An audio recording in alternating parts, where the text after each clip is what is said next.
বাংলাদেশের রাজনীতিতে ধর্মের নামে সবচেয়ে বেশি লাভ করেছে কে? উত্তরটা খুব সোজা। বাংলাদেশ জাতীয়তাবাদী দল বিএনপি। ধর্মকে ঢাল, তরবারি, ঢোল সব বানিয়ে ভোটের রাজনীতি করেছে দলটি। বিএনপি এখনও ভোটের মাঠে প্রতিদ্বন্দ্বীদের ঘায়েল করতে ধর্মকে ব্যবহার করে যাচ্ছে।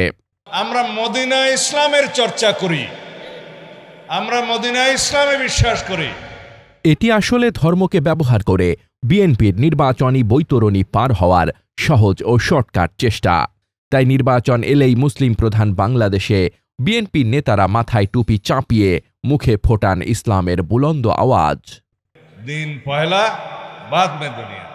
ভোট পেতে হেফাজতে ইসলাম বা চরমোনাই পীরের দরবারের সাহায্য চাওয়ারও নজির রয়েছে বিএনপির।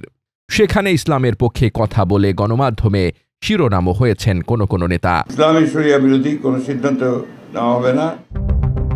ইসলামী শরিয়া কি তা বোঝেন না বলে স্বীকার করেন বিএনপি নেতারা। তারপরও ইসলামী বিভিন্ন দরবার আর দফতরে বিএনপির এই ছোটাছুটি নির্বাচনী জোট গড়ে ভোট পেয়ে ক্ষমতায় যাওয়ার জন্য। 1991 সালে জামায়াতে ইসলামীর আমির অধ্যাপক গোলাম আজমের আশীর্বাদে প্রথমবারের মতো গণতান্ত্রিক সরকার গঠন করে বিএনপি। সে মেয়াদে ইসলামপন্থীদের সাথে নির্মম আচরণ করায় বিএনপি মসনদ ছাড়তে বাধ্য হয়।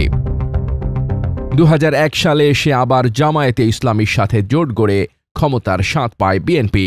কিন্তু হাওয়া ভবন কেলেঙ্কারি আর দুর্নীতিতে 5 বার চ্যাম্পিয়ন বিএনপির হাত ধরে বাংলাদেশ 1.5 দশকের জন্য গণতন্ত্রহীনতার অন্ধকারে তলিয়ে যায়।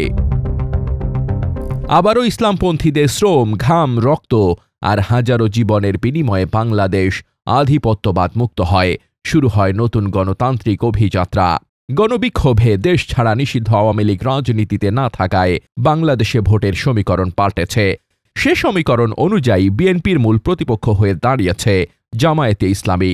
জামায়াতের হাত ধরে দুবার ক্ষমতার স্বাদ পাওয়া বিএনপি এখন এক সময়কার এ জোট সঙ্গীর বিরুদ্ধে জোরে সোরে কামান দাগাচ্ছে। দেশে একটি দল যারা ধর্মের নামে ব্যবসা করে, রাজনীতির ব্যবসা করে এবং বিভিন্ন রকমের জান্নাতের টিকিট বিক্রি করে রাজনীতি করতে চায়, ভোটের বৈতরণী পার হতে চায়। জামায়াতের বিরুদ্ধে বিএনপির এ কামান দাগানোর পেছনে রয়েছে বিশাল ষড়যন্ত্র। জামায়াতের বিরোধিতা করে বিএনপি ভারত ও পশ্চিমা দুনিয়ার সমর্থন পেতে চাইছে।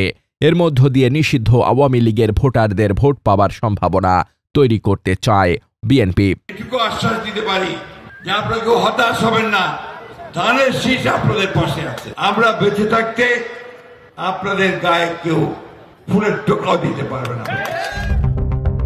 এর জন্য এরই মধ্যে আওয়ামী লীগকে নিষিদ্ধ করার বিরোধিতা করে বিএনপি তাদের বিরুদ্ধে করা সকল মামলা প্রত্যাহারের ঘোষণা দিয়েছে। যত মামলা আছে আওয়ামী লীগের বিরুদ্ধে আমরা সমস্ত মামলাগুলো তুলে নেব। ধর্মের নামে ক্ষমতা অর্জন সবচেয়ে লাভজনক রাজনীতি। তাই রাজনীতিকে ধর্মের কাঁধে চড়িয়ে ভোটের মাঠে মাস্টার স্ট্রোক হাঁকাতে চায় বিএনপি।